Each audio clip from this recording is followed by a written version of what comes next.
Drugs বা নিচাযুক্ত সামগ্ৰীৰ সৰবৰাহৰ বিৰুদ্ধে আমাৰ অভিযান অব্যাহত আছে আৰু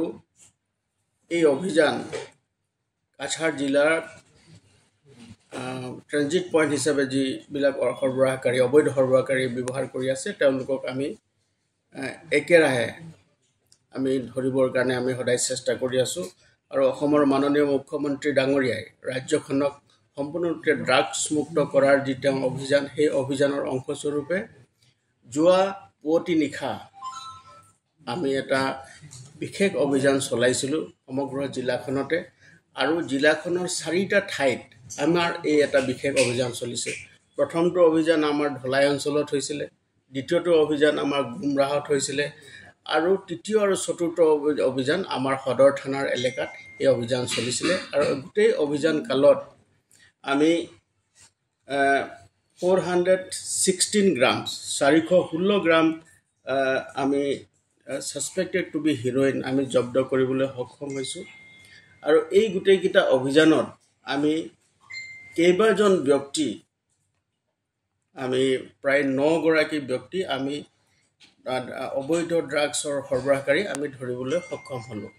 তাৰে প্ৰথম অভিযানটো আমাৰ ঢলাই অঞ্চলত চলিছিলে। সেই অভিযানত আমাৰ মকবুল হুছেইন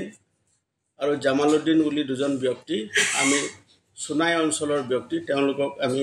ধৰিবলৈ সক্ষম হ'লোঁ আৰু তেওঁলোকৰ পৰা আমি 6টা চাবোনৰ বাকচত সাসপেক্টেড টু বি হিৰোইনছ আমি জব্দ কৰিলোঁ আৰু দ্বিতীয়টো অভিযান কালত গুমৰাহত আমি এটা নাইট ছুপাৰ এটা বিশেষ সংবাদৰ আমি পম খেদি আমি তাত এটা নাইট ছুপাৰত আমি অভিযান চলাওঁ আৰু এই নাইট ছুপাৰৰ পৰা দুজন ব্যক্তিক আমি এপ্ৰিহেণ্ড কৰোঁ। এজনৰ নাম দিলবাৰ হুছেইন আৰু আনজনৰ নাম কমৰুল হুছেইন। দুইজন ব্যক্তিৰ ঘৰ হাইলাকান্দি। তেওঁলোকক যেতিয়া বাছখনত খানতালাচি চলোৱা হয় তেওঁলোকৰ সৈতে আমি 13টা চাবোনৰ বাকচত হিৰোইনযুক্ত 13টা চাবোন বাকচ আমি জব্দ কৰিবলৈ সক্ষম হ'লোঁ আৰু তাৰ লগতে আমি শিলচৰৰ চৈতপুৰ অঞ্চলত আমাৰ এটা বিশেষ অভিযান চলিছিলে আৰু সেই অভিযান কালত আমি 16টা সব কেছেছ 16টা চাবোনৰ বাকচত আমি সাসপেক্টেড টু বি হিৰোইনছ আমি জব্দ কৰিবলৈ সক্ষম হ'লোঁ আৰু তাৰ লগতে শিলচৰৰ আন এটা আমাৰ বিশেষ অভিযান চলিছিলে আৰু এই অভিযান কালত আমি 44 নম্বৰ 44টা মানে সৰু সৰু চাবোনৰ কণ্টেইনাৰ ভাইল আমি জব্দ কৰিবলৈ সক্ষম হৈছিলোঁ আৰু তাৰ লগতে আমি 5জন ব্যক্তিক আমি ইয়াত এপ্ৰিহেণ্ড কৰিবলৈ সক্ষম হ'লোঁ আৰু সৰ্বমুঠ আৰু 9জন ব্যক্তিক আমি এৰেষ্ট কৰিলোঁ আৰু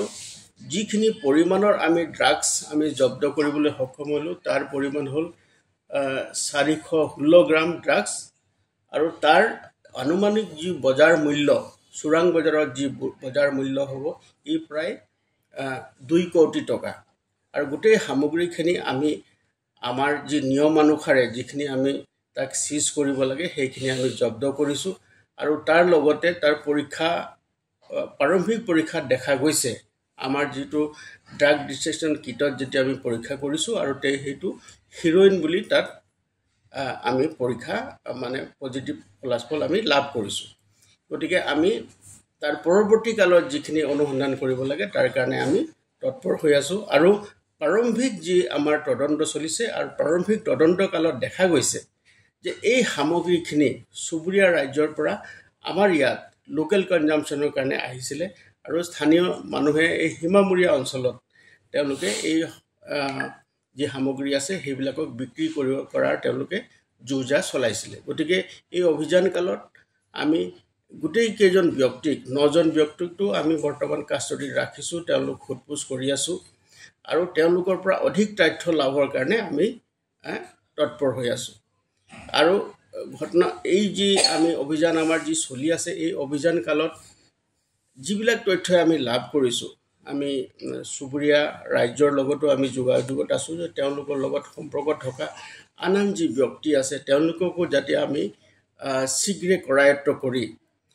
তেওঁলোকৰ বিৰুদ্ধে কঠোৰতম আইনগত ব্যৱস্থা ল'ব পাৰোঁ তাৰ কাৰণে আমি তৎপৰ হৈ আছোঁ।